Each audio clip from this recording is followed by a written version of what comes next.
Welcome guys, Manna electrical চ্যানেলে আপনাদের স্বাগতম। আমি একটি নিউট্রাল ফেজ তার নিয়ে নিয়েছি, 2.5 mm তার নিয়ে নিয়েছি। সাবমার্সিবল যে বোর্ড আছে, প্যানেল বোর্ড, সেটির মধ্যে আমরা ইনপুট কানেকশান দেব, পাওয়ার সাপ্লাই দেব আমি এখানে কানেকশানটি করে নিচ্ছি। তারপরে আমি স্টেপ বাই স্টেপ আপনাদের দেখানোর চেষ্টা করছি, আপনারা সাথে থাকুন। নিউট্রাল ফেজ আমি এখানে দিয়ে দিচ্ছি ইনপুট সাপ্লাই। আউটপুট সাপ্লাই দেখতে পাচ্ছেন আমাদের যে পাম্প থেকে চলে এসেছে RYB কানেকশান। আউটপুট সাপ্লাইও মানে এখানে আমার দেওয়া হয়ে গেছে অলরেডি, আমি আগে থেকে দিয়ে রেখেছি যাতে আমার ভিডিওটি লং না হয়ে যায়।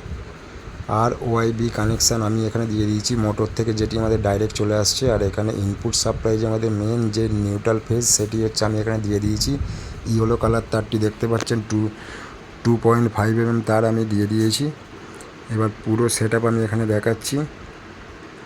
এখানে আমাদের কানেকশান দেখতে পাচ্ছেন, আমার এখানে লাইন চলে এসেছে। লাইন আমার এখান থেকে আউট হচ্ছে।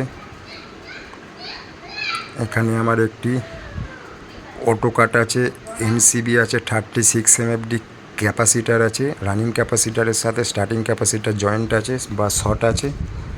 এখান থেকে টোটাল আমার আউট হয়েছে। এখানে আমার ইন্ডিকেটার স্টার্টার আছে, যেটা দিয়ে আমরা অন অফ করি। এখানে আমার কানেক্টর আছে।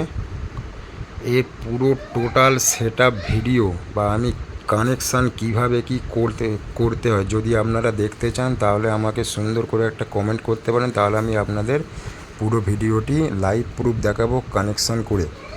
দেখতে পাচ্ছেন আমার সাবমার্সিবল প্যানেল বোর্ডটি অন হয়ে গিয়েছে।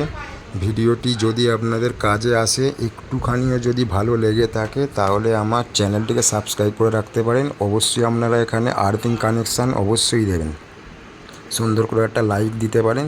থ্যাংক ইউ গাইস ভিডিওটি দেখার জন্য।